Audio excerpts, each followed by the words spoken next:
जब एक सहाबी ने जज्बात में आकर दूसरे सहाबी को मुनाफिक कह दिया और ये बात नबी सल्लल्लाहु अलैहि वसल्लम तक पहुंची तो आप सल्लल्लाहु अलैहि वसल्लम ने ऐसा हुक्म जारी फरमाया जिसने सारी बाजी ही पलट कर रख दी।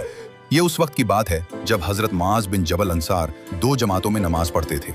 ये वो नौजवान सहाबी थे जिनके बारे में खुद नबी सल्लल्लाहु अलैहि वसल्लम ने फरमाया था कि उम्मत में हलाल और हराम को सबसे ज्यादा जानने वाले मुआज हैं, यानी जिंदगी में क्या जायज है और क्या नाजायज ये सबसे बेहतर मुआज जानते हैं। उनका एक खास मामूल था, वो पहले नबी सल्लल्लाहु अलैहि वसल्लम के साथ मस्जिद नबवी में इशा की नमाज अदा करते।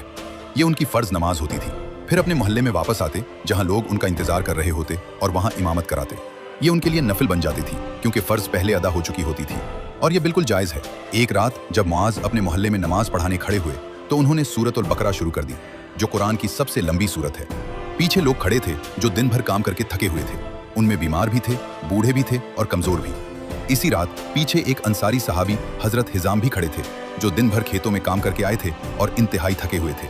जब उन्होंने सुना कि मुआज ने सूरत अल बकरा शुरू कर दी है तो उन्हें समझ आ गया कि ये नमाज बहुत लंबी होगी। उन्होंने जमात छोड़ दी और अकेले नमाज पढ़कर घर चले गए। ये कोई बेदीनी नहीं थी बल्कि मजबूरी थी।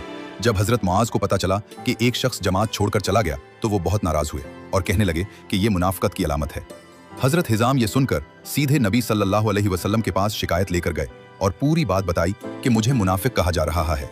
नबी सल्लल्लाहु अलैहि वसल्लम ने पूरी बात सुनी। फिर हजरत मुआज रजी अल्लाह अन्हु को बुलाया और उनसे 3 बार फरमाया, मुआज क्या तुम फितना डालने वाले हो?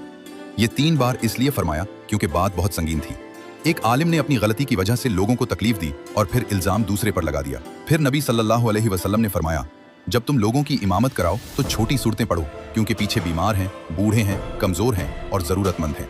हजरत मुआज रजी अल्लाह अन्हु ने फौरन मान लिया।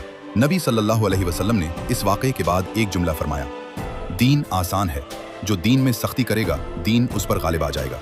यानी दीन अल्लाह का हक भी है और लोगों का ख्याल भी। जो सिर्फ अल्लाह का हक देखे और बंदों को भूल जाए वो अधूरा है।